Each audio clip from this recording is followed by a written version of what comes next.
Are you David Jones? My name is David Jones, yes. Mr. Chairman, ladies and gentlemen, back in September of last year, a group of my neighbors got together to investigate a community center in the western area of Lee County, because the western end of Lee County is really badly served.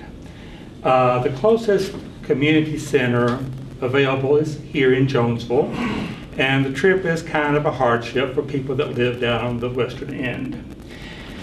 And so we filed an LLC, Appalachians for Resource and Technology Stewardship, ARTS, to investigate a community center.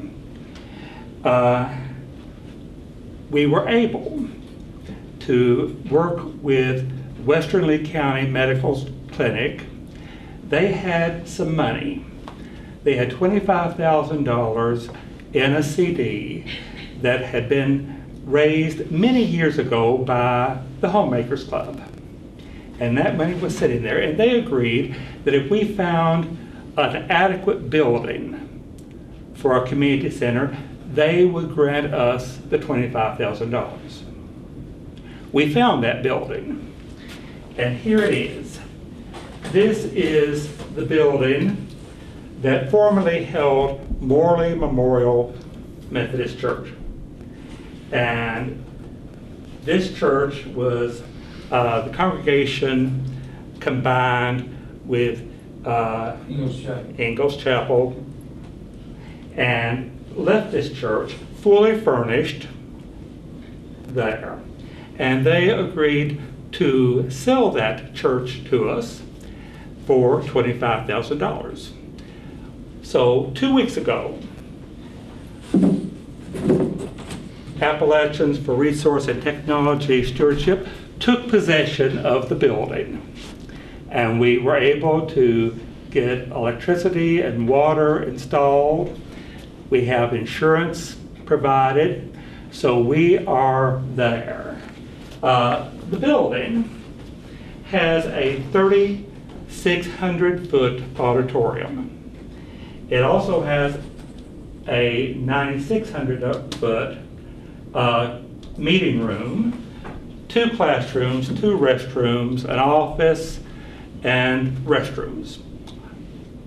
Everything is there, and we hope to begin in September offering adult education courses, GED, and then later on in the fall, a senior citizens program with maybe noonday meal services.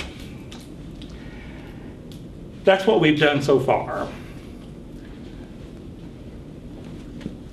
We have applied for tax exempt status, and last week the IRS told me that we have to dissolve the LLC and reincorporate as a non-stock. That was done last Friday, so those papers have been filed, and I think that once we get the State Corporation Commission to issue us the non-stock corporation, we can get the tax exempt status and we can move forward. What we need now, you know, we're a faith-based organization in that we have faith that if we move forward, doors will open for us. We need some money to refurbish the plumbing and get us through the 6 months until we begin to generate some income. Our business plan is that we are going to rent space in the community center to individuals and groups that will present programs that will be charitable and educational, and that rental income will pay for our expenses.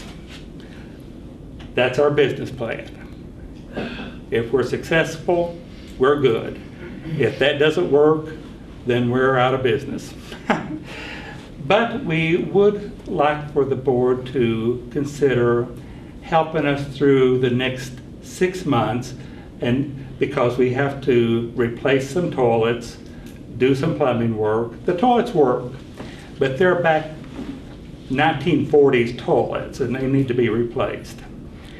And help us pay some basic expenses like lights, utilities, and insurance until we get income coming in.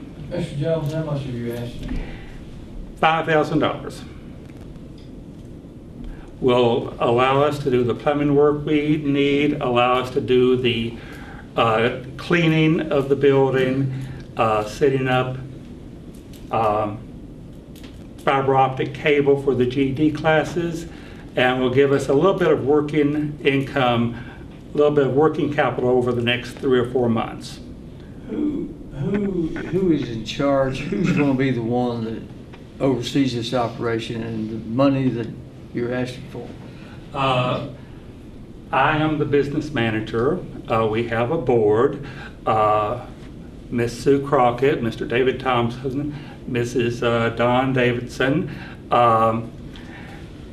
Geraldine Wilson, and so we have a membership that will oversee the distribution of the money.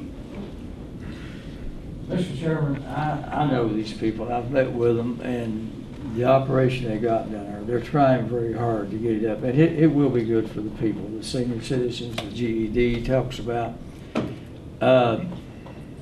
I would ask the board if we could do that, to grant them the money, to help them get on their feet, get started.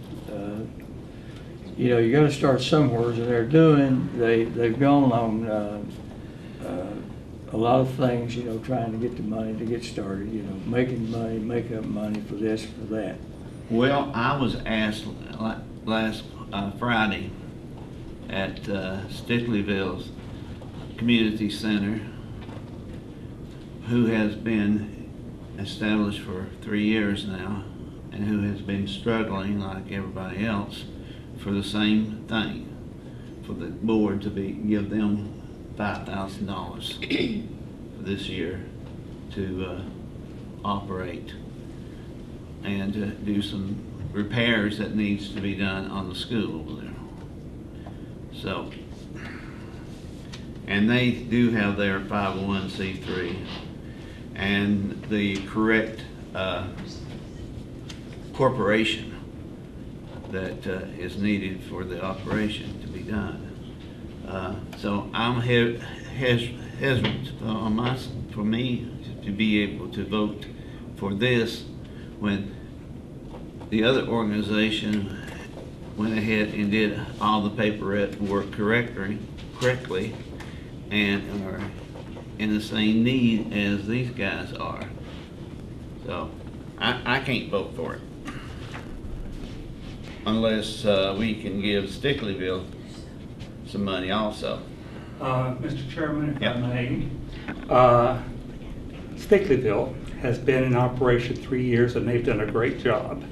We're just starting. We have our building bought and paid for. We've made an initial investment of $25,000, which we can use as match money for grants down the road. Everybody in our organization has chipped in money out of their own pockets. We're getting started.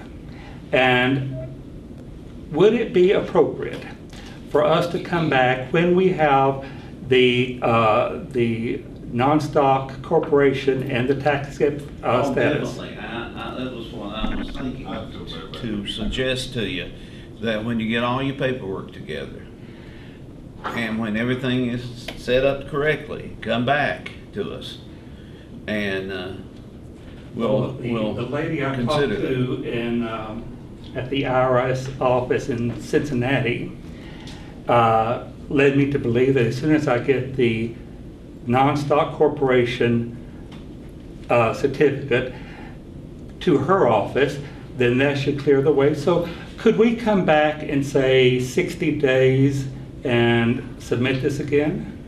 Yeah, I think so. Actually, on your corporation, you need a non-profit corporation. Did you file that? Yes, I did. Okay, non-profit, not. Yes. Okay, as long as you've done that, you're okay. Great. Okay.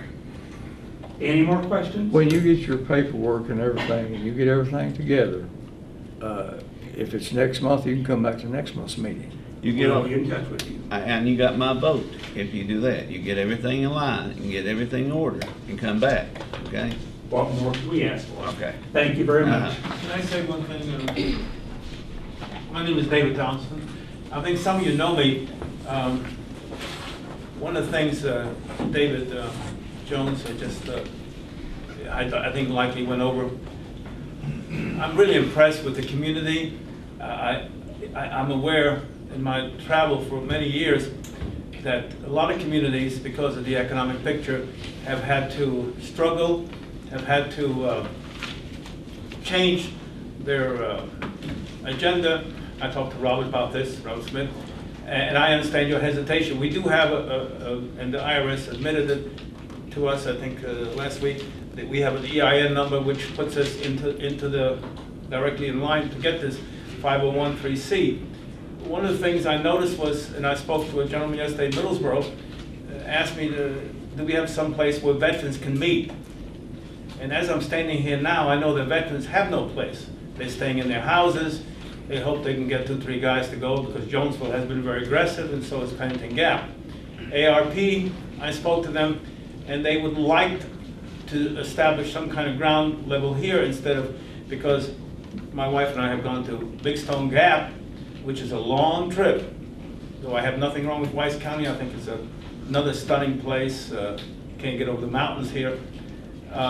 So we could bring this, and the school, I spoke to the administrators of Thomas Walker. They have a wonderful program for the seniors and juniors called AIMS program, a national program for people who get into working locally with the civics, and they would love to be able to get the students to walk down that street. I already know at least 5 or 6 students who have to have this before they go to college. And it's now been established, I think publicly, only a few days ago, that a lot of colleges will not allow students in their junior or senior year unless they have had some local civic activity. They've been immersed with some politics and with groups that have gatherings. So the students and the parents are aware, and of course this is totally free.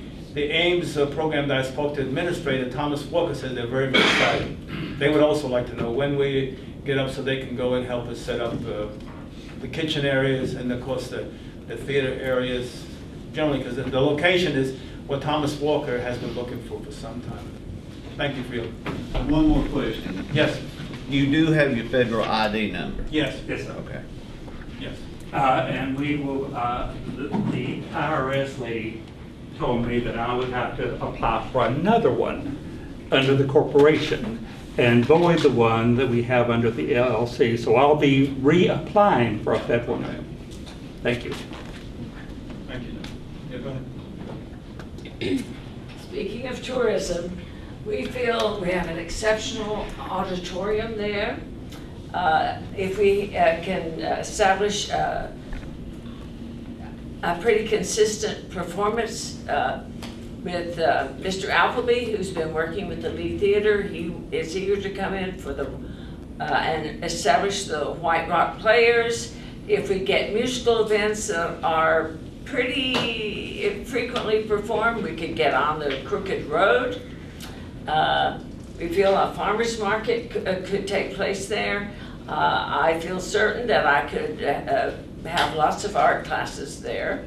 And so we feel we can just do all kinds of things. It's a site that could offer many opportunities and could affect tourism.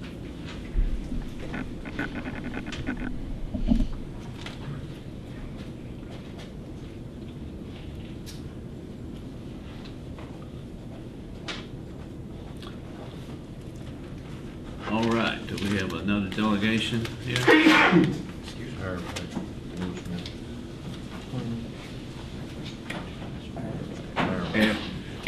Air back. They're back. Oh, Lewis Moore.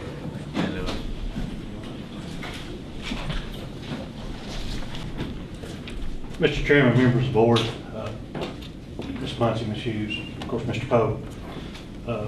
My name's Lewis Moore. I'm the currently captain of Jungle Rescue Squad. I've been involved in emergency services for over 33 years. Started out in the Jungle Fire Department.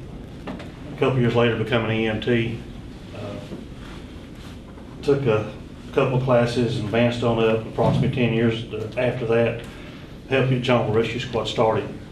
And been a passion in my blood ever since with emergency services. One comment I'd like to direct back to with Kippy with Friendship. We have a lady that is a paramedic that works at the ambulance service, lives in the Flatwoods area, is currently a member of my squad. And we utilize paramedic services a lot. But anyway, I'm glad to see movement forward. I hate to see Kippy leave for the years. I know a lot of his employees. I got started on this probably a little over a year ago, talking with some of the pilots with our evac at service whenever we need to get somebody to hospital quickly. Or even before we lost Lee Regional Medical Center, we were flying patients out of the county when they had trauma or services, whatever. And what I passed out was a list of what our OMD, and that's our operating medical doctor, every rescue squad or ambulance service has to have an OMD. He specifies what you can and can't do and how you will do it. He governs your operations basically, and these are not only by state guidelines, but some OMDs will do things and let you do things that others won't do. But that's the basic guidelines for us to put a patient on a helicopter or to call for an air evac service. I use our evac as a metaphor. Our MedTrans is the actual, or our MedCare is the actual company that's with me here this evening. With emergency care, we transport from homes, from scenes of accidents, from businesses or whatever the call comes from, because you never know where you're going to be when you have an emergency.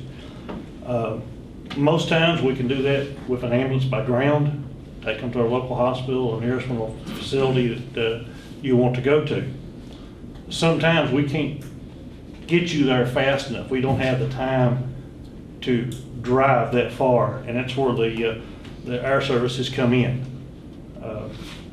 For example, this service in Harlan we use a lot. They're based over across the mountain here. It takes them 7 minutes to prep the helicopter to fly, 6 minutes to get to an LZ or landing zone. We use it at Jungle Middle School, and it's approximately 10 to 12 minutes to Holston Valley.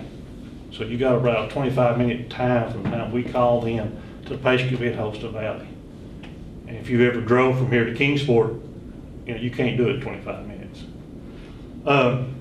Seconds count, Dr. Ladley. I know a lot of you may have known the name. He's a heart doctor with the Cardiovascular Associates in Kingsport. Back before Lee Regional Medical Center closed, we got a device from Philips Medical. It's called an MRX heart monitor. We transmit that data to Holston Valley. They turn back within 5 minutes, or excuse me, within 2 minutes, and let us know whether that's a heart attack that you're having or not. We've actually run a 12 lead in our ambulances, and within 2 minutes we know whether you're having a heart attack or not, or a possibility. They call it STEMI. He has told us from the onset of your symptoms to the time we get you on the table to do a catheterization of your heart, to put a stent in or anything else that they need to do, we have 90 minutes.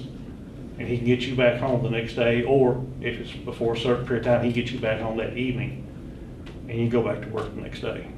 So seconds and times count. The main reason I'm here, Jason Mundy is with me with our MedCare.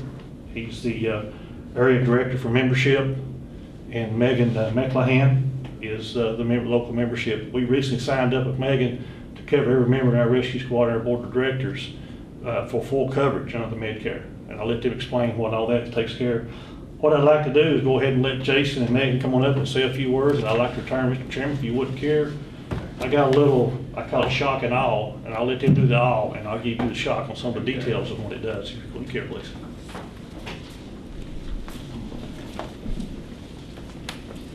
Thank you for the opportunity to come and talk about something we're extremely proud about, and that's obviously our product with Air MedCare Network. Is it okay if I hand out some of these? I always like to talk to our members, so that's one less that I've got to try to explain to. So what we are is we're an alliance of multiple air ambulance companies, and as he had mentioned earlier, Air Evac Life Team is what you're going to know us predominantly as our local providers, and we have aircraft out of Harlan that serves us as Lee County more so than any other provider. And we have Teresa right here as the program director, and she's the expert on the healthcare side of the house. I handle the membership side of the house. And together under this alliance of multiple companies, it's forged a very strong bond across the United States. You also know us throughout the area as Wings Air Rescue could come in. We have Eagle Med assets, we have planes, we have all kinds of activity going on in Lee County on a pretty frequent basis. And to give you a snapshot of exactly what has happened in 2015, we've actually transported over 116 of your residents out of this county, providing life-saving measures to them. We are an alliance of multiple air ambulance companies for a reason. You've already heard time and time again already in the past hour what's going on with healthcare over the last 4 to 5 years and all the changes and the pressure it's putting on everything from ground transport. And we'd love to tell you we're immune, but we're not. We're in the same fight that our ground transport sisters and brothers in arms are fighting day in and day out. It's just on a different level. Our expenses are a little bit more higher on the tools that we use in the trade. So forging that bond under a group holding structure and an alliance of multiple air ambulance companies allows us a couple factors. Each company had a membership program, and you're familiar with a membership, and membership's pretty simple. It doesn't mean if you're not a member you can't be flown. We fly anybody that we can get on the aircraft. Our goal is to save lives, bottom line. But we do have a significant cost and overhead associated with the network that we provide. So the benefit for membership is specifically financial, and what that does is it removes the threat of all out-of-pocket expenses if any of our providers transport any of our members. If you're not a member, we'll still transport you if we can get you on the aircraft and you're not past that point, and they fly some very critical patients that most people in their right mind wouldn't even want to get involved with because they save lives and that's what they're best at. So with the membership side of it versus non-membership, if you're not a member, we fly you. We're going to go through the process of billing your insurance if you have that, and that could be health, auto, home, whatever sparked the cost. And your insurance is going to come back and say, we'll pay this amount. What we see is on a very large percentage of cases, our number and their number don't match. And there's a wide disparity between the two. And if you ever dealt with any claims through insurance, you're going to see that's pretty atypical in most claims. There's a difference of opinion. What we are is we are the provider. We know the cost associated with transporting patients because we have the overhead. We're buying the aircraft, we're assuming the liability, we're putting 3 of our crew members, their life's in jeopardy to go out and save 1, and we're paying all the accreditation, certifications, licensure, and fees in each municipality. So when we have that difference, what it typically results in is balanced billing. And what we never want to have is where a patient or one of our ground transport, our first responders, is ever taking that factor of a financial concern in during this process, because as you've heard, seconds count and minutes count. We don't have the luxury on a scene to call an insurance adjuster in another state Monday through Friday 8 to 5 and go, do you approve of this transport? It doesn't work that way. So a lot of decisions are going to be made on the scene very quickly to save the patient's life, and then the end result financially coming from that is going to be dependent upon what levels of insurance that person has and also whether they're a member or not. So to remove that threat, we merged multiple companies together and created the largest air medical membership program ever in existence. You see in your packages, and I'm assuming is there anybody else that's familiar with our membership program? Okay, so well, everywhere we go around here, we got a lot of members. What we're trying to do is kind of up the ante and come up with a larger option for municipalities. It's a household plan. It's typically $65 a year, and what it's going to do is if we fly you, even if your insurance denies the claim, you are not going to be responsible for anything, no out-of-pocket expenses. Now, I'm a business guy. That's my background, and I'm a math guy. That's my background. The first time I heard about it, I said, how could you do that? How could you literally take thousands or potentially tens of thousands of dollars and remove that debt for $65 a year? It's very simple. We have over 2.5 million households, or 2.5 million members in our network. So we have a large group of individuals contributing a small amount, providing literally a protective shell over those that are in that group. The odds of flight are small in most areas across the United States. We happen to live in an area where the odds are substantially higher. And it's those big bumps sticking out of the ground we call mountains. It makes everything more difficult to navigate. So in areas where you typically could ground transport out here, you're going to see we have aircraft upon aircraft upon aircraft stacked on top of them. Throughout the tri-state area alone, our organization has over 36 aircraft servicing Kentucky, Virginia, and Tennessee alone. You look at it on the back of that map on that brochure, it looks like almost gremlins. There's red dots upon red dots upon red dots, and that's the geographical boundaries we face and obstacles. So with individual household memberships, we've been doing this for quite some time. Our oldest companies date back over 30 years. So we're not rookies in this, and Airback Life Team has a long, multi-decade history of saving lives. The membership program for the household price, we had municipalities come to us and go, this is great, we've got the households, we do group plans with businesses. Can you do something larger? Can you do something on a larger scale to provide an entire community coverage? So we came up a couple years ago with a municipal site plan. And that's where we take an entire area such as Lee County and we do a discounted rate to provide coverage for everybody within the community. My boss has charged us to get out here and create awareness and make sure all the elected officials are aware that there's an opportunity for something like this in communities such as this. I mean, communities that we know economically are being hit hard. We know the struggles you're facing with the closing of the hospital. We know our services are needed more so now than ever. And we're going to be there to continue to do this. What we don't want is anybody ever considering not utilizing the resource to save some life or not getting on a helicopter for the fear of the financial burden that it could follow that. So we came up with an opportunity, and I just wanted to present it to you, and I understand the struggles with a balanced budget and things of that nature. I do this quite regularly through multiple counties. We've come up with a proposal for Lee County, and what this would do is it would provide some level of membership for every resident in the county. Now, earlier you heard me say it's traditionally a $65 a year household rate. Obviously, we can't come in and say, you know, $65 and you guys have 9,597 households. It would be astronomical. So to reduce the number, overall investment in it, we shrink the coverage area. And what we do is with a municipal site plan, we're going to cover everybody in Lee County that's a resident picked up within the borders of Lee County.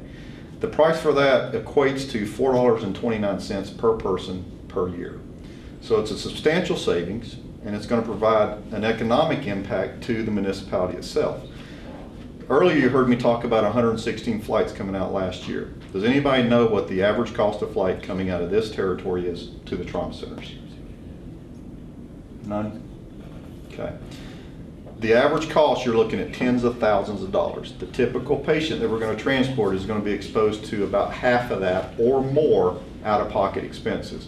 The way we view it is that's money that's leaving this economy and being paid in balanced billing to our organization. So to reinvest back into the community, we proposed a municipal site plan for a total of $106,130 for the entire year to cover all 24,742 residents and provide some membership benefits to them. What we would agree to is anybody who's insured, regardless of what their insurance does or doesn't do, we will not charge them any out-of-pocket expenses when any of our Air Medicare network providers transport them. Those that are uninsured, which statistics show it's a very small number that have absolutely no level of coverage. Federal law, as we all know, mandates that you've got to have some type of insurance, so we can't extend the same benefit, but what we agree to do is reduce the rate to the Medicare allowable rate. Anybody that has had any exposure to Medicare knows that is a substantially discounted amount, and it's predetermined based on the current Medicare calculations at the time of the flight. Everybody would be extended the opportunity to upgrade to have full network coverage for $35 per household. And what this does in the success cases we've had with municipal site plans, and we have quite a few on the record, and I'll be more than happy to give you references so you can contact municipal leaders and see what their feedback is on the impact of these. The upgrade, the municipal site plan entices those that are sitting on the fence and don't have any coverage to spend the $35 a year and get coverage. What the impact is, if we do an analysis of about 25,000 on an average flight times 116 flights, you're looking at about $2.9 million a year in air ambulance transport fees coming out of this county alone. In a best case scenario, based on our data and what our patients report to us, you're looking at about a 52 to 48 split between what insurance pays and what is out-of-pocket expenses. So in a best case scenario, we're looking at almost $1.4 million in out-of-pocket expenses leaving the municipality.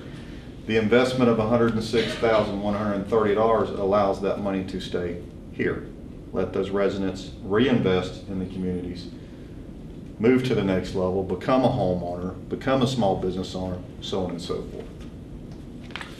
So that's what we'd like to share with you. We understand this is a sizable investment on your end. We're confident that the return would be beneficial to the community and help the economic impact that you're facing right now.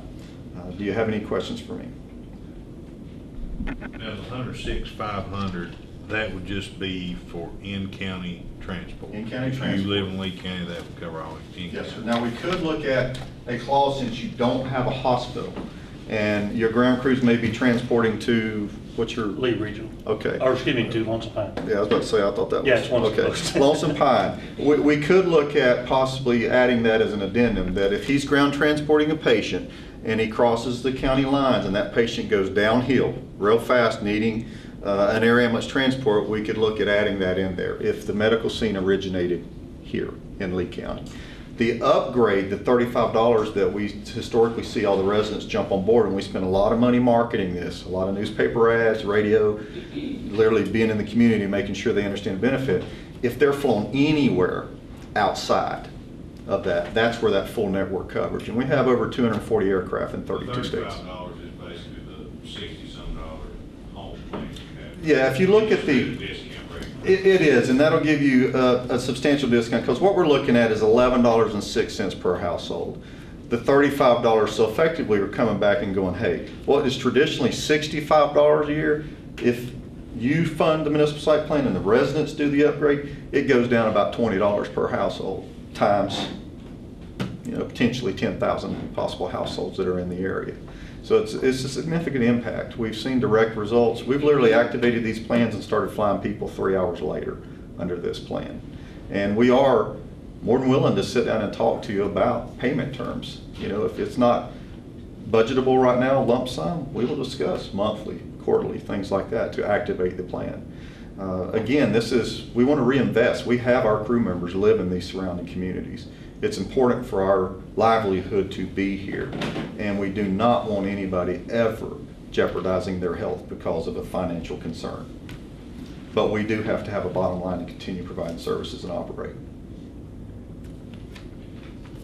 So with a countywide program, Yes, sir. the coverage doesn't extend to those residents when they leave, like a membership now. The membership now extends to that person anywhere Aerovac flies, any part of the country you're in. Yes.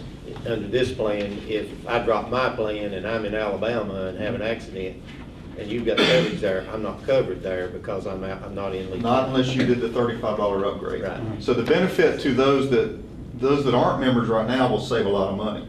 Those employers that are wanting to purchase something like this for their employees will save a lot of money because they're going to be able to purchase that for those employees for $35 versus $65 traditionally. And these numbers hold pretty steady year to year.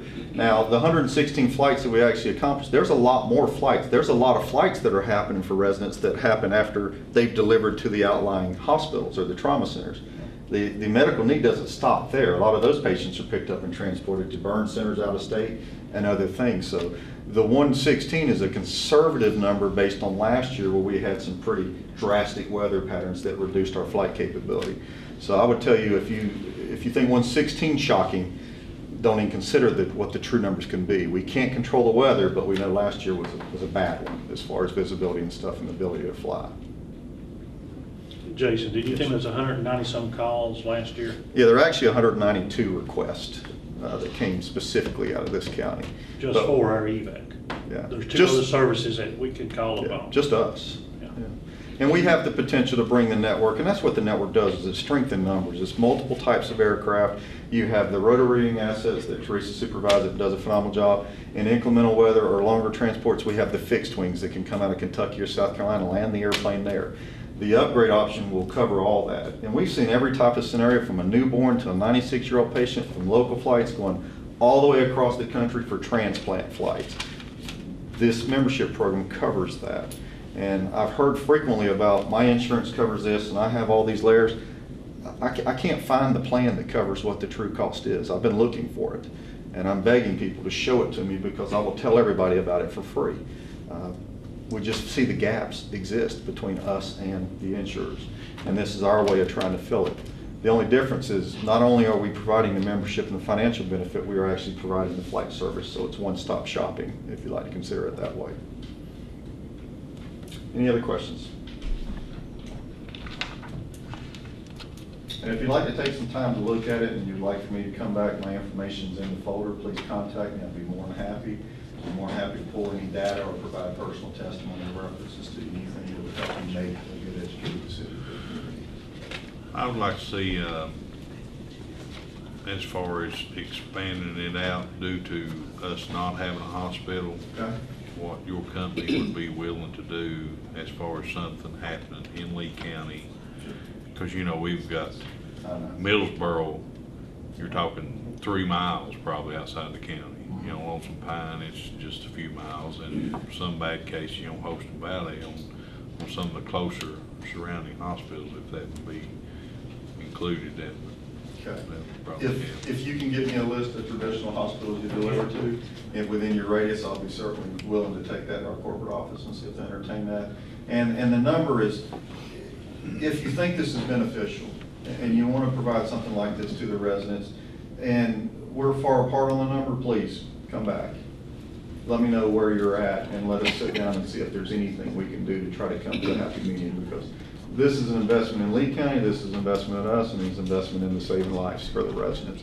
And we just want to try to remove some of the financial impact of it, and this is how we can do that. All right, well, I appreciate your time. Thank you very much. Thank you. Mr. Chairman, he gave you the I think. I know you, Mr. Slamp, I know you deal with numbers, and I'm sure this fit in your category. Maybe Mr. Mosley, the same way some of the other gentlemen may not have. Let me give you some of the figures. Mr. Cope, you was talking about hospitals. We sat down with my board of directors whenever Lee Regional was starting to close, and we got word it was going to close, and we sat down what we're going to do. And we took them out and looked around our county, because we not only serve just the Jonesville area, we mutual aid to any section of the county that they call. And I found 11 hospitals that I can get to from Jonesville that I can serve. Most of our patients go, we pull a monthly report from our data that we send to the state each month, and we routinely 55 to 60% of our patients go to Lonesome Pine.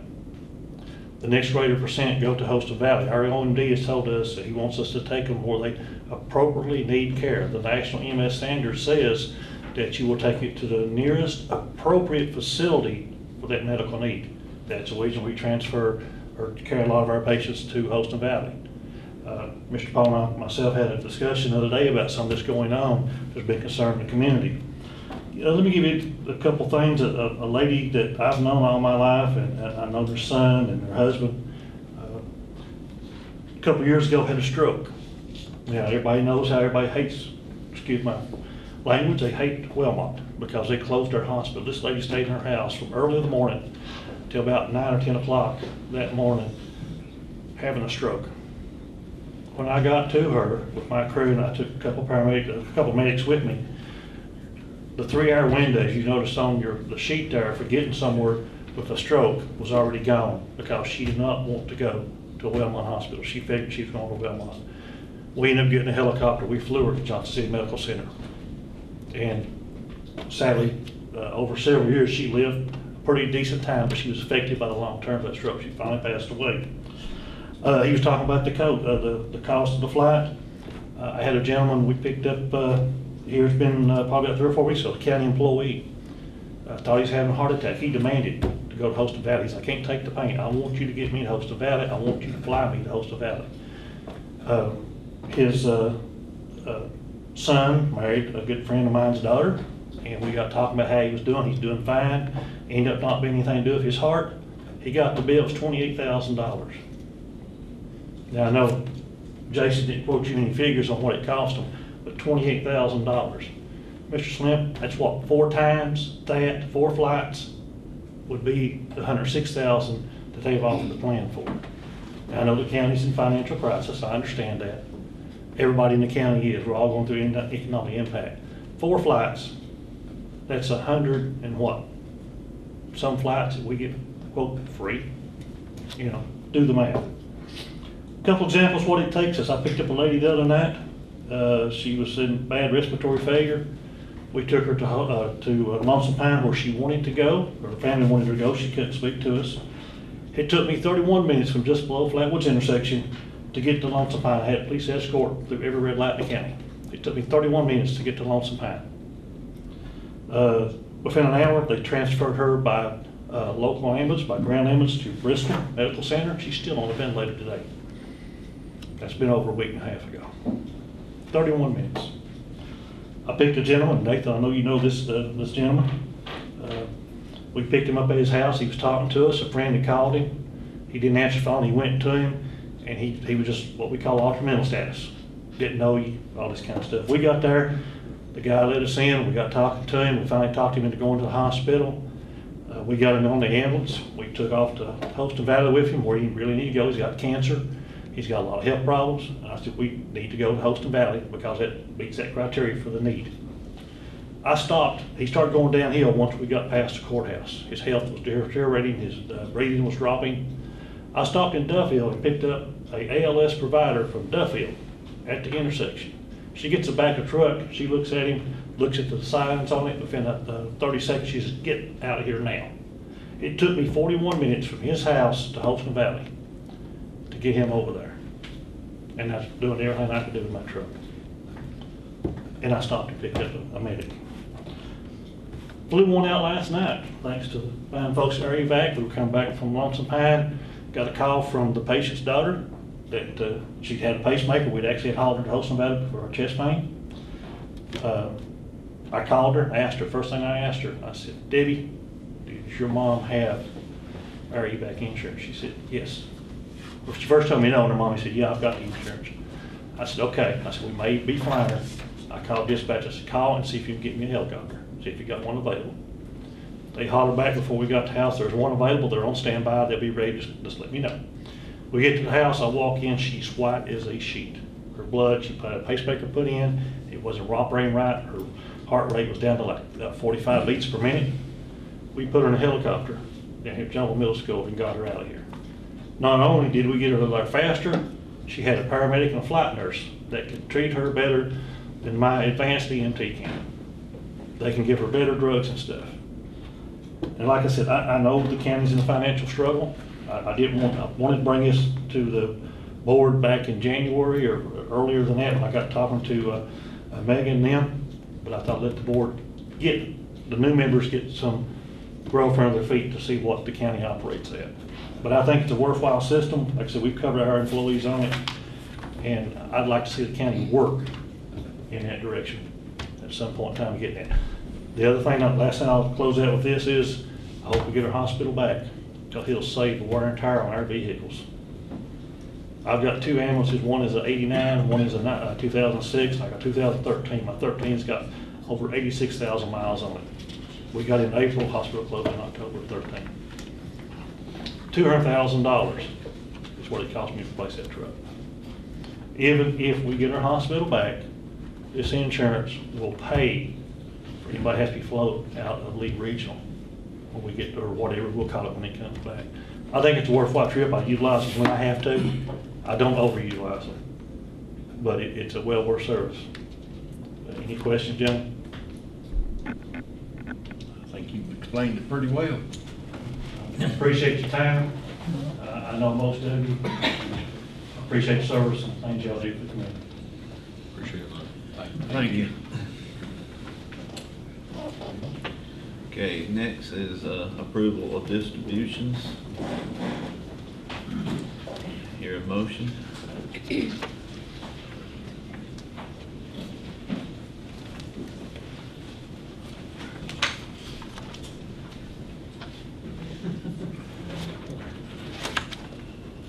So moved, Mr. Chairman. A second? Second. All in favor? Yeah.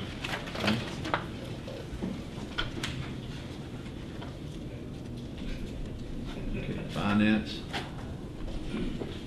Prior year supplemental appropriations. Mr. Chairman, these are prior year appropriations that close out the fiscal year. It covers any revenues that were received or expenses incurred right up to June 30th.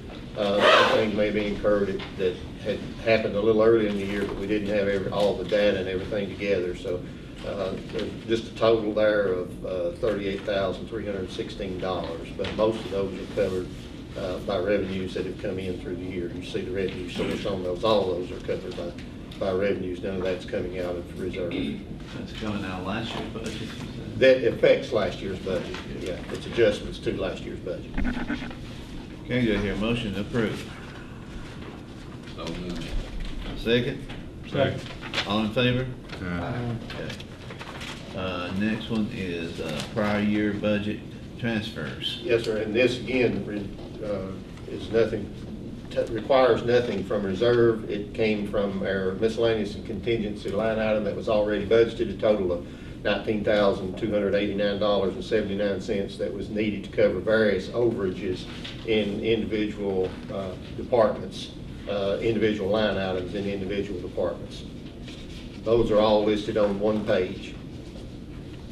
All right, supplemental reappropriation. Well, we need a motion on those prior year. Oh, okay, yeah. transfers. Motion. Motion to approve prior year budget transfer. I second the motion. All in favor? Okay, second, number C is supplemental reappropriation. Those are reappropriations to the current year of carryover balances for funds that carry forward from year to year. You have the drug court donations, donations to the sheriff's department, sheriff's miscellaneous grants. There are some asset forfeiture accounts in there. Tourism last year, we did not, there was a misunderstanding, or I missed, I'm not sure if she submitted it or if I missed it when she did, their request to pay the tourism committee. So what we're doing is paying them in the bills that you paid tonight. We paid them for last year and this year. So those funds were unexpended last year, so that's the source of that. Rest of it is pretty much just federal and state forfeiture proceeds that go to either the sheriff's office or the Commonwealth Attorney, and also the balance of the Imagination Library revenues that were still on hand at June 30th. So those are just reappropriating those to the current year so that they can be used for expenses in this year. Okay, do I hear a motion? Make a motion. Second? Second. All in favor? Aye. Okay, school budget prior year categorical transfer. Yes, sir. As the, oh, excuse me. If I could, I'd like to amend, to move resolution authorizing establishment of school accounts on our agenda to this one and group them together. Okay, I thought about So that. that these gentlemen won't have to sit through all the rest of it. I And I apologize for not doing that earlier. I thought they should have the full civics course now, since they are in education.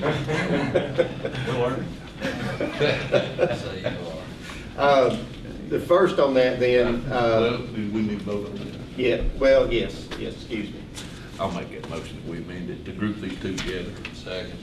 All in favor? Aye. Okay. All right.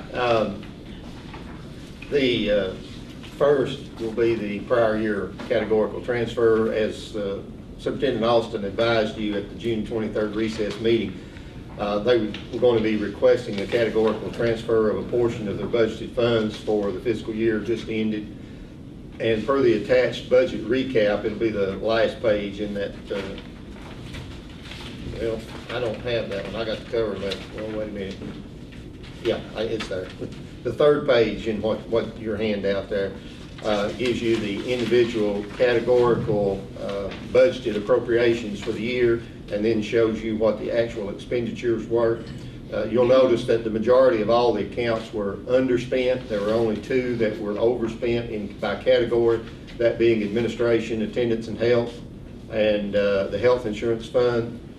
So they're requesting that $300,732 be transferred from the instruction category to $169,302 to administration, attendance, and health, and $131,430 to the health insurance fund to balance those for the year. It still leaves them with a considerable, I would call a surplus or unspent funds for the year, and they will be requesting a reappropriation for a portion of those funds next month, but we're still getting all the numbers and the details together on that. Because of the dollar amount, it will require public hearing. Anytime we have a supplemental appropriation of more than $500,000 at any one meeting. It requires a public hearing to be conducted before that's done, so you'll see that in the newspaper even before you get your packet. But we will have full details in your packet next month. But the only action on this tonight is to approve the categorical transfer, which involves no additional monies, just moving it from one category to cover overages and two others. Is this where everything was, is this what we just changed? Basically to keep the 6 or 7? You dropped the categories, you gave them So we're just tying a up lump an sum offset budget. over from last year to Yes. get everything. Yes. Okay. Well, hopefully this will help. I'll make a motion. Second. Transfer the fund. Second.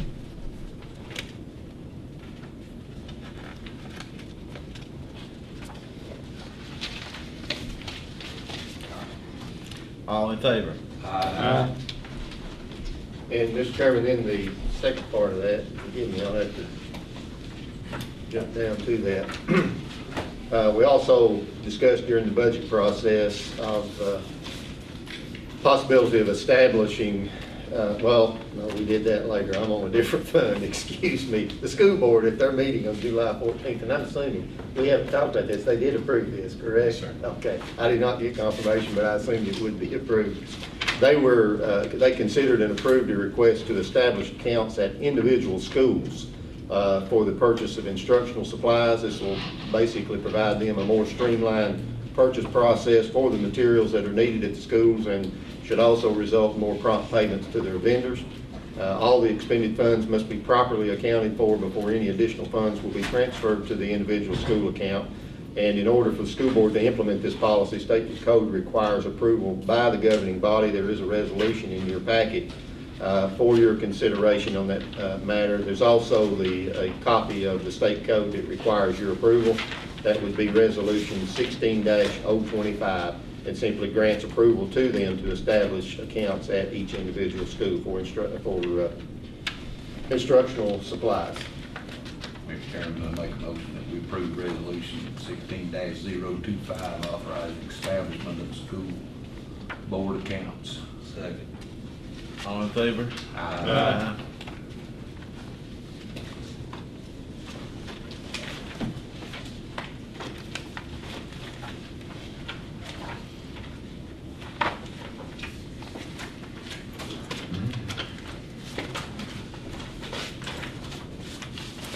Take a break, Charles. Yeah, let's take a break. Y'all want to get up and say? Business. First time, Mr. Chairman, is board appointments. You have one for the Coal Hall Road Committee and one or two to the Industrial Development Authority. Okay, Coal Hall Road Committee. I say we, Jimmy Wood. Jimmy Woodward back on Unless something changes, there's going to be no need for them. there. It's not been out that long, 7 years. Well, that's the road viewers. This is the Coal Hall Road Committee. Oh, yeah. Now, they have met, but Right. there's no money in there now. But anyway, you still keep the committee intact in case. I'd like to have him on board just in case we didn't go. Yeah. Is that a motion? Yeah, I make a motion for Jimmy Woodward. All in favor? Aye. Okay. Industrial Development Authority, I'd like to reappoint Paul Johnson. I second that. All in favor? Aye. Okay. Reappoint Greg Edwards. I second that. All in favor? Aye. Okay. And in the Southwest Virginia Community Correction, that'll be next time. Yes. Okay. Yeah. Next. Next item is Protecting Our Schools Grant Award. You have a copy in your packet of a recent notification of grant award renewal for that grant. It's used to pay the salaries and benefits of our 2 school resource officers for this current fiscal year. The grant's 25% federal funds and 75% local. This will be our last year of the grant as it completes the 4-year award allowed by the Burn JAG program. And so a motion to accept the grant is in order, as this is included in our FY 16-17 budget. Make a motion, we accept the grant. Second. All in favor? Uh, Next. Planning District 1 Behavioral Health Services Performance Contract.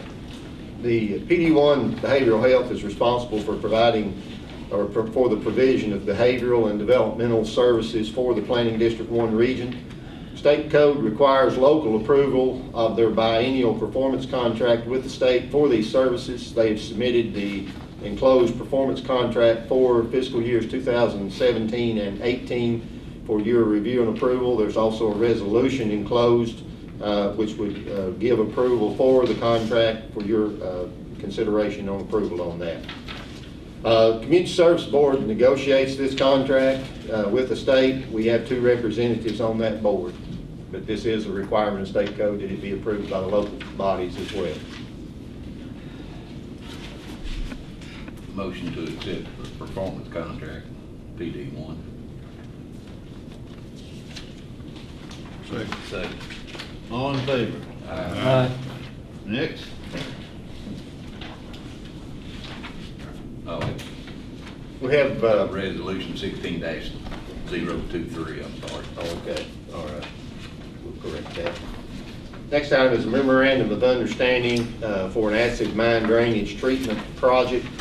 In May of this year, we met with representatives of Micronic Technologies, Inc., of WISE, regarding the failure, in some cases, of traditional treatment systems for small acid mine drainage sites. We have one such as that on Elis Creek near Pennington Gap. This is one of several AMD affected sites that have been addressed either by the Army Corps of Engineers or the Daniel Boone Soil and Water Conservation District. Department of, or Division of Mines, Minerals, and Energy has also been a close partner in all of these projects. That particular site is such a small site, there's not enough land area to do the traditional method of treatment, which allows the heavy metals to settle out of the water before it's discharged into the stream. Micronic uses a different technology, and I'm not going to go into that. Jeanette Kennedy is here, she's with the company. If you need additional information, I'm just going to ask that you pose your questions to her. But they use other than traditional natural filtration, and they propose that they may be able to develop a system that would work at small sites like this. This is called the M&H site.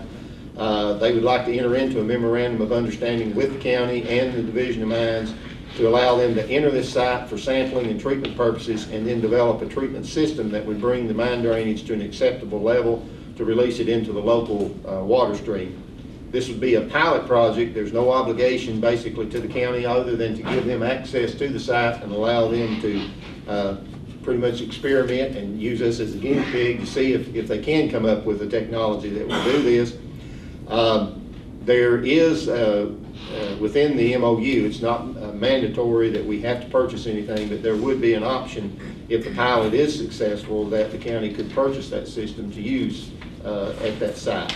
A copy of the proposed MOU is enclosed in your packet for consideration. I suggested some very minor changes. I didn't get those back until after this packet was sent out, but they have accepted those changes and included them in the MOU that they have. It's just a little bit of additional language that I preferred to have in there that cleared up a couple of things. Again, there's no obligation to the county. Micronic, again, as I said, would use the site basically as a guinea pig to refine their process, and this could eventually be beneficial to many acid mine drainage sites throughout Southwest Virginia. So if you have any questions you'd like to ask her about the technology or their company, I'm sure she'd be happy to answer those questions. Do you have it set up somewhere else, or will we be the first? Actually, you would be, there's one going on at the same time in Weiss County. But yours is actually going to do us much better as far as the site. It will really help us because of the actual problem that you're having. And if we can correct that, the DMME is ready to set us somewhere else. So you're our best guinea pig, I guess you could say. Where is the actual And site? it is free. It is being paid for by us. It would be no cost to the county. It's on Elis Creek. It's on above Pine Grove Church. There were a couple of large projects up there that the Corps of Engineers did. Then there were some smaller projects scattered in a few places that Soil and Water Office, working with DMME, worked on. This is one of those sites, but I don't know if have you seen the large ones that the Corps did? The Soil and Water Office did sort of smaller scope projects similar to that. There's also one up on Puckett's Creek that's one of the large projects that the Corps did. And you'll notice in those projects, you may have 2 or 3 acres basically of wetlands that allows the water. It doesn't look like, it just looks like a pond sitting there, but what it is, actually it has channels for the water to course through, and it allows the heavy metals to filter out of that. You have vegetation that grows up in there that brings some of the impurities out of that water as well, and then by the time it reaches the actual receiving stream, you hopefully have a water product that's, of a quality not to pollute the stream. And that's pretty much been the case in those larger projects. This one, it's right on the side of the road, basically. I mean, you go up, they had faced up a mine there. It's got a very limited area there. Even when they were running coal with that side, I'd say they probably couldn't get more than a truckload and a half on the ground that didn't have to be moved because they didn't have room for it. So it's just a very small area. They tried to create a little bit of a pond area there, but some of the discharge is actually bypassing that. It's coming out to the side of the mine openings, going into a stream that comes out of the hollow there right beside of it, and then the water that's going into the pond isn't really coming out a successful product. So it's not going to work the way it is. It's that type of treatment is not going to work on that site. It's just the site just does not. It's just not amenable to that. So that's why they're looking at another alternative and being able to treat sites like that still have acid mine drainage that's discharging directly into a stream. Is it across the road from the OL mines? Just up the road a little bit. It's actually, that was Winton, right? Okay, it's just back this side of there, I think. I had forgotten about a mines even being there at one time. But Wint had one, if you remember, he had one on each side of the road. Or this may have been his, and I might have thought it was a larger area. Maybe when it was cleared off, it was. Now, he had the one on up there on the right that sloped in. Yeah. This one's on the left going up and just sort of up on the bank, probably maybe 15 feet above road level. Okay, yeah. But it was faced up very close to the highway there. I mean, it's not, you can throw a rock from the highway to the high wall. Next question is, what's the cost? There is no cost to you. I mean, he said if we want to keep it. As of right now, there is no real definite cost. What we would do is actually, this is our first field pilot. We would build one, and then we are giving counties and public service, because we're also working with the PSA sewer and wastewater as well. But we would give you a cost plus 10% would be all is what. But as of right now, like I said, we are in the pilot stage. We're in R&D, and we want this to work, because if it works, the MME wants us to build them a bigger unit for some other sites. And this one would probably have to have a bigger unit, because we're finding out that your flow is like 19,000 gallons per day.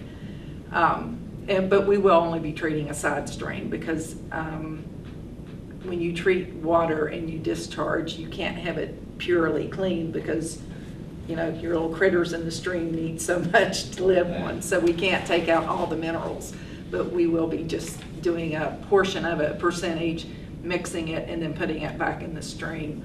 And it's really important to DMME, because further down you had a stream that was delisted off the 303D list, and they want to keep it that way. And this leaching could potentially cause a problem. So hopefully we can help them and they can help us. And I do agree that the passive treatment is the best alternative if you have the land to do it. With so many sites, that's just not an option. So we're hoping we can help.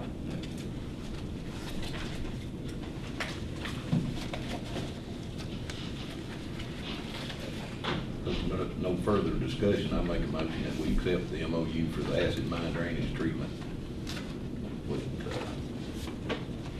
Micro Technologies. Micronic Micronic, I'm sorry. Well, the second the motion, all in favor? And on that same subject, she sent me yesterday afternoon late, or this morning, a request for a letter of support. They currently, I guess, have some tobacco commission funding. Right, we are under the tobacco grant, and we are now ready for our second funding. They're looking for a second grant from the Tobacco Commission and have asked for a letter of support from the county for that. There's no cost, it's just a letter of support. To help them fund this project, is this what it's for? Not specifically for this project, but just their. No, it's just this company, actually, they were in Northern Virginia, and they moved down here to Wise County about a year and a half ago. And the whole purpose is to help Southwest Virginia and to do manufacturing, and as we go into production, to keep the company here. So that's why we work with the Tobacco Commission. We're working with Wise County. We're working with the Southwest Virginia Technical Council. And so they've been very good to Micronics. This whole area has, and that's the whole purpose is we get this money, hopefully by next fall, we'll be ready to go into production. And then we'll scale it up. And it's not just, like I said, we're going to be working with the Wise County PSA on the wastewater and water because they have some issues. And I should explain, this is a water treatment system. And it's very simple, and it actually takes out your minerals, your bacteria. It takes out volatiles. It's actually a very good, very simple system, but it's working. It's just the design. The inventor came up with a tornado basically that just separates the solids from the vapor, and then we recondense it into pure water. So it's got a lot of potential. But we're still in R&D, so we're asking everyone to help us to make it. And that's what these pilots are about. If we can help you, then it actually helps us. And on the letter of support, I don't need a formal motion if you just want to give consensus of the board to provide that. Okay. Thank you. I think we're all in favor. Yes. Yeah. Everybody in favor? Yes. Yeah. All right. Thank you for coming. Been sitting there so long. That's okay. You're the one that got the civics lesson instead of the superintendent. Well, I sit on this Virginia Soil and Water Conservation Board, so I get to do this.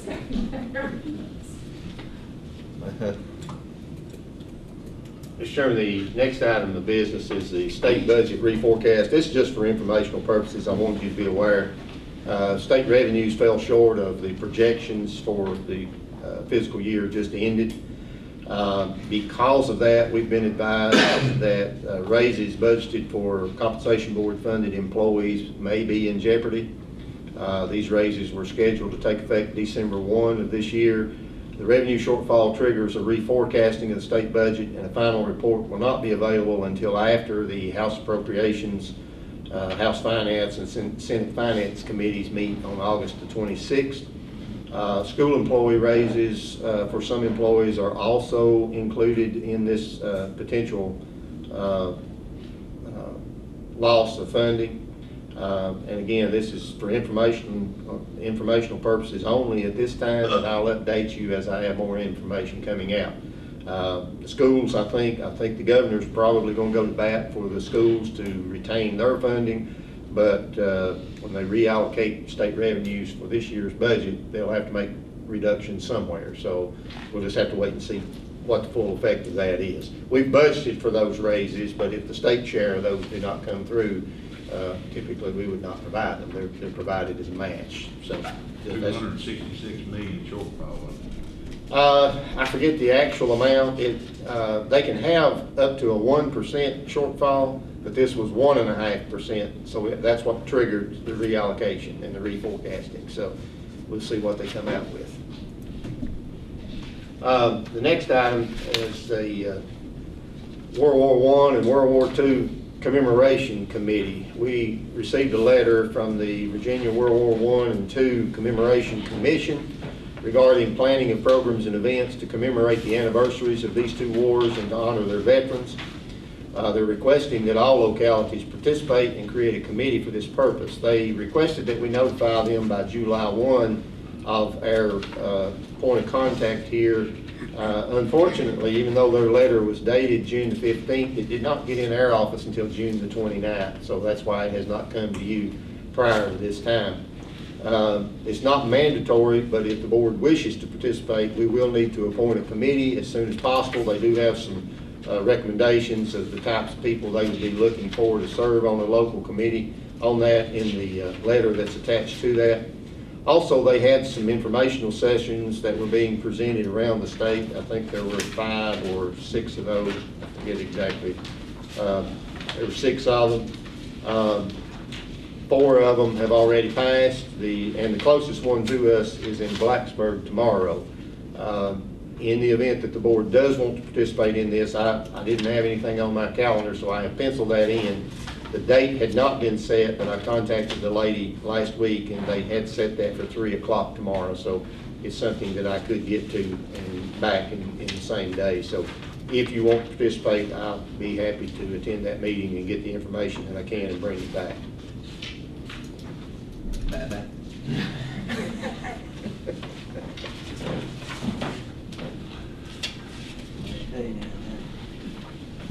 I think we need to look into it. I mean, They're saying there's be some grants available. I'm not sure. I know some of the emphasis will be to museums and things of that nature.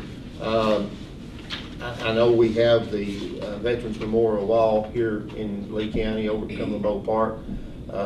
You know, that's a site that would certainly qualify for a commemorative type activity here in the county, and I'm sure there are other activities that could be planned. So if you are interested, definitely need to be thinking about people to appoint to this pretty quick. I know. we're not active veterans.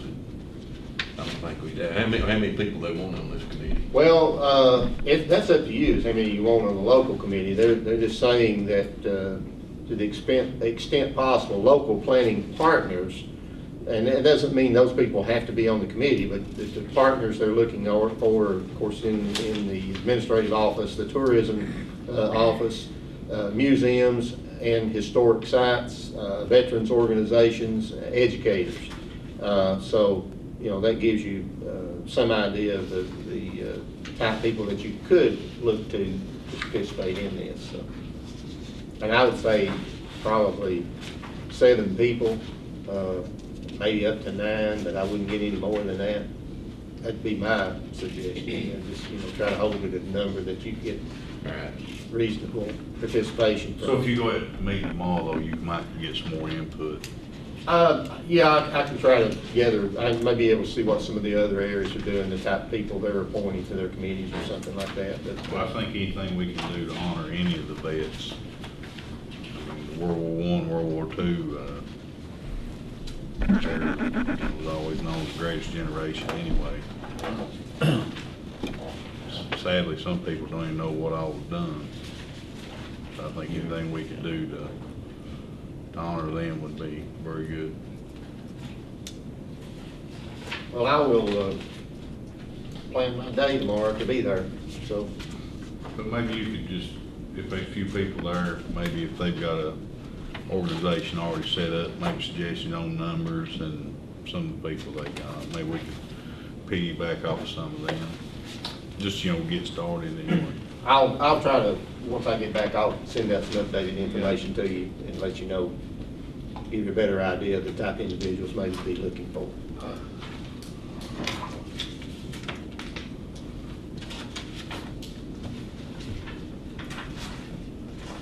And the next item was covered during earlier action of the board.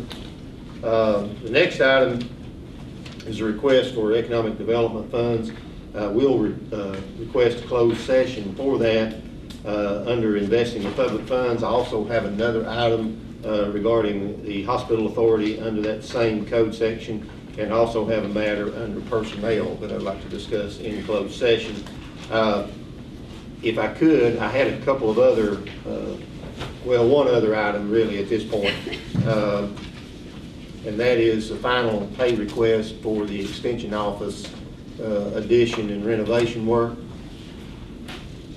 Those are being passed across to you now. I've already updated you on the tree falling, or a portion of the tree falling on the roof. So, but in that memo that's being passed across to you, that is a copy of Haynes and Son Construction pay request number 5 in the amount of $22,002.50 for completion of the addition and renovation for the extension offices. This is full payment, including all retainage for the project as it has now been completed, and the offices, as you heard earlier, have been occupied since July 1. The architect has reviewed the request and recommends payment, and I would concur in that. I thought we got a very good product out of that building. If you've not had a chance to get out there, of course, like they said, they'll have an open house and invite you as well as the public to come out. But I thought the blend of the old to the new has been very good. I thought they did a very good job in matching colors and working that out, and I think they'll enjoy having the space. It's not as large as the area they're coming out of, but it's much more useful and efficient for their purposes.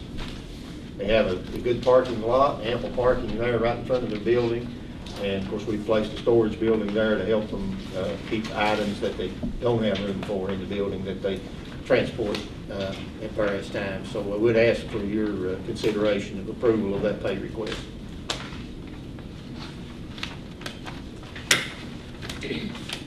Make a motion, we pay the final payment. Second. You second? Robert second. Robert second. Okay, all in favor? And Mr. Chairman, other than the request for closed session, that's all I have this time. Oh, one other thing I need to make. Forgot about it. Mr. James asked me, we weren't sure if he was going to be here, but he'd asked me to announce that there will be a, what do you call this? Is it a presentation program? Seminar, I guess. A seminar, program, whatever, about workplace safety. This is a free event entitled Protecting the Workplace Against Violence. This will take place on Wednesday, August the 17th, from 10:30 in the morning until 12 noon at the Pennington Gap Community Center in Pennington Gap. What? 17th. August 17th. It's a free event, but we are limited on seating, so we ask you to register, and there's a website on the flyer. We've got flyers up everywhere, or they can contact my office if you have questions. So the Workforce Development Board and the IDA are sponsoring it. We have the state police has a trainer that covers this area that does similar type seminars, and so we're happy to have that here. Every day you turn on the news, it's more and more relevant to make sure we all understand how to be safe at work and what happens if we all of a sudden aren't safe. So. And that's all I have.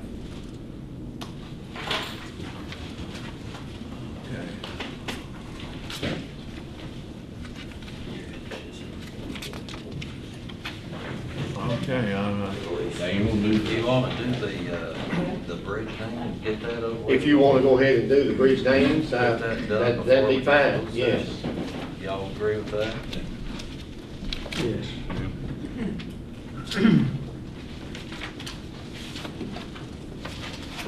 Those are under reports and recommendations of the board, so I will defer to you in your respective districts to bring those up.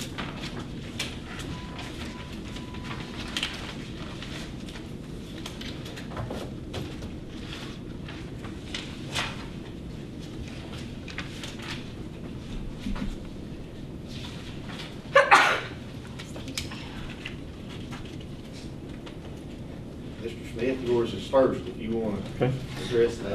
The bridge, it's there directly across from the Rose Hill Apartments, Farmers and Miners Bank, Rose Hill Apartments. It is Phil Cheek, his uncle. Do you have that paperwork there, Keys, Mr. Keys? There's a resolution in everyone's board package. Okay. If you like, I can read the resolution. Okay, if you got it there. All right. Whereas Claude B. Keys was born in 1915 in Rose Hill, Virginia, one of 10 children born to Daniel Sheffy Keys and Daly Shackelford Keys. And whereas Mr. Keys attended Rose Hill High School before moving to Tennessee in 1940 for employment and the opportunity to play minor league baseball. And whereas Mr. Keys enlisted in the United States Army on February 13, 1942, and completed his military training at Fort Oglethorpe, Georgia. And whereas Mr. Keys was assigned to the 82nd Airborne Division, 507th Parachute Regiment, 1st Battalion Headquarters Company as a private first class. And whereas on June 6, 1944, at 0244 hours, as part of the Normandy invasion, PFC Keys boarded a C-47 transport at Fullback Airfield, England, as part of the 9th AF-9 Troop Carrier Command, Mission BOST, whose target was the Utah Beach area, Drop Zone T. And whereas PFC Keys was reported missing in action as noted by Missing Aircrew Report number 42-92415, and was later confirmed as killed in action on June 6, 1944. And whereas PFC Claude B. Keys was interred in the Normandy American Cemetery, and I don't speak French, so I'm not going to try to pronounce that town in France. Plan H, row 14, grave 33. Now therefore be it resolved to commemorate the brave service and sacrifice of PFC Claude B. Keys to country and countrymen, the Lee County Board of Supervisors respectfully request the Commonwealth Transportation Board and the Virginia Department of Transportation formally designate the old Route 58 or Dr. Thomas Walker Road Bridge over Martins Creek in the eastern portion of Rose Hill, Virginia as the PFC Claude B. Keys Memorial Bridge.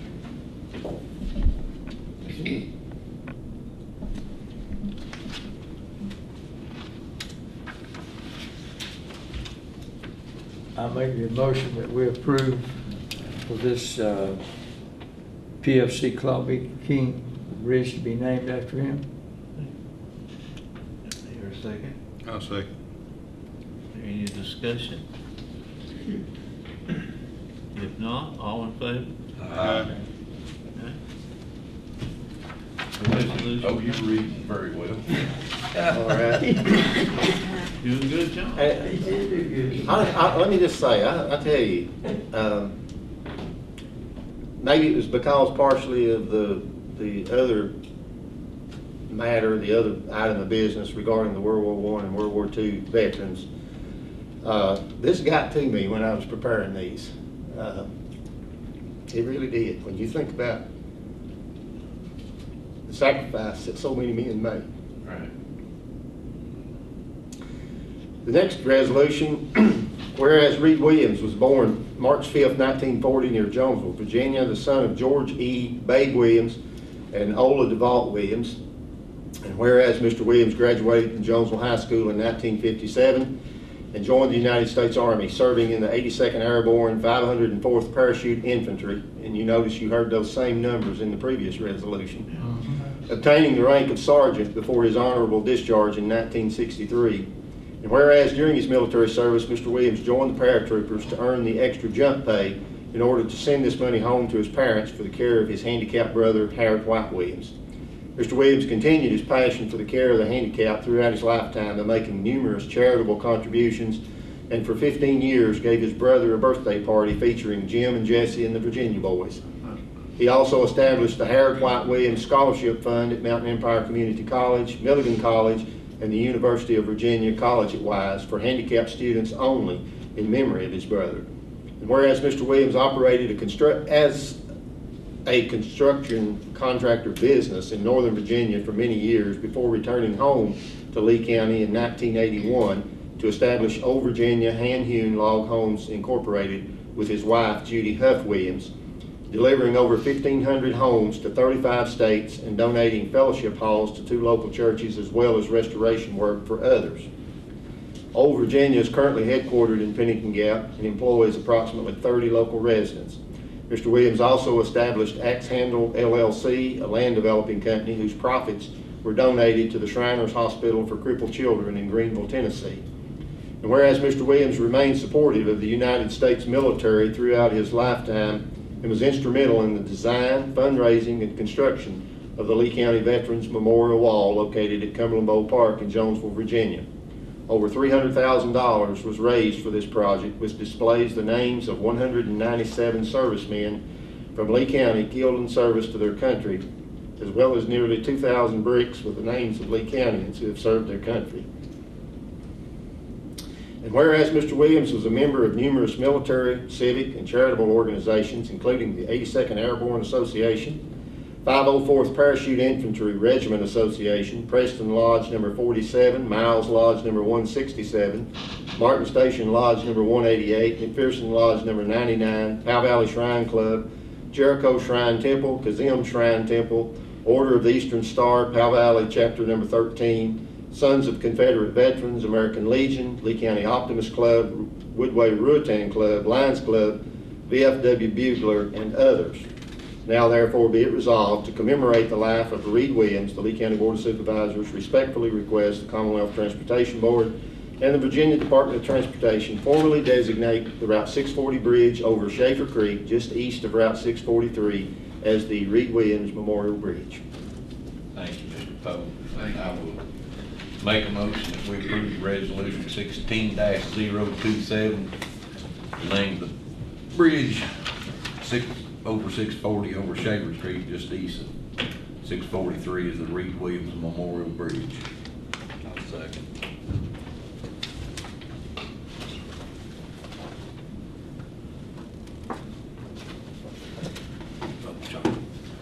All right.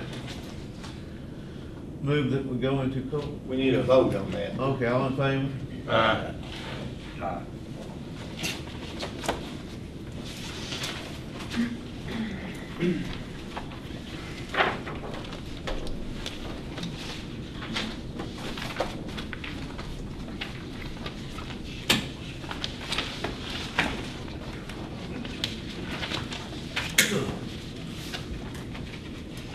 Okay, discussion, consideration, or interview.